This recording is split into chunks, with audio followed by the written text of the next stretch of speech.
का हो साली जी, कहाँ की तैयारी बा हो? रघु न जीजा मैंने तैयार ना होकी।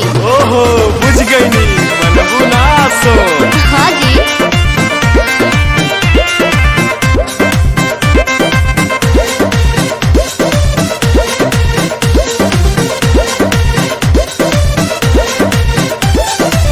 जातारू माई के दर्शन तू करे। हाँ जी। काहे के लगलू है साजे सवारे। मैंने तैयार ना होकी। अरे जल्दी हो खा। जातारू माई के दर्शन तू करे। हाँ जी। काहे के लगलू है साजे सवारे।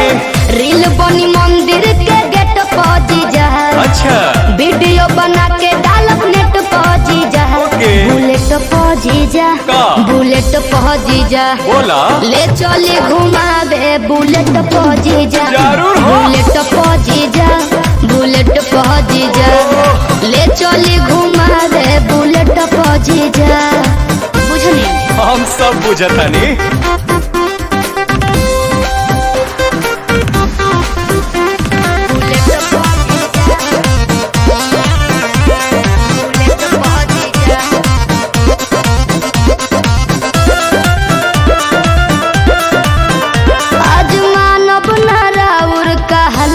जीजा सूट पहन के तैयार बनी ललका जीजा। अच्छा ठीक बा। ए जीजा जी सुना जौन कहबू खाए के साली उ घर ही लिया दे हबो। अरे ना जी। डेरी मिल्क कहा चॉकलेट तू पैकेट खिया दे हबो। मालूम ना हम चॉकलेट पा जीजा। अरे चाउमीन चाट के प्लेट पा जीजा। बुलेट पा जीजा का? बुलेट पा जीजा बोला। ले चले घुमावे बुलेट पा जीजा। आहो। बुलेट पा जीजा का? बुलेट पा जीजा ले चले घुमावे बुलेट पा जीजा। अरे भागत काहे बनी? तोहरी कहाँ भागतानी।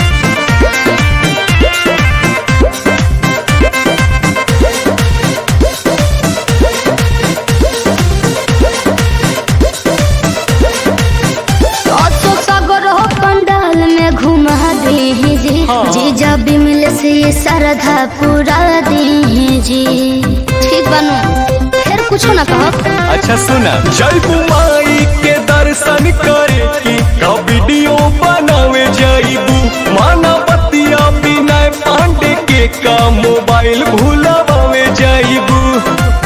आई है नेटार गेट पहुंची जा। अरे ना हो चली पंडाल वाला सेट पहुंची जा। हाँ। बुलेट पहुंची जा का? बुलेट पहुंची जा बोला ले चली घुमावे बुलेट पहुंची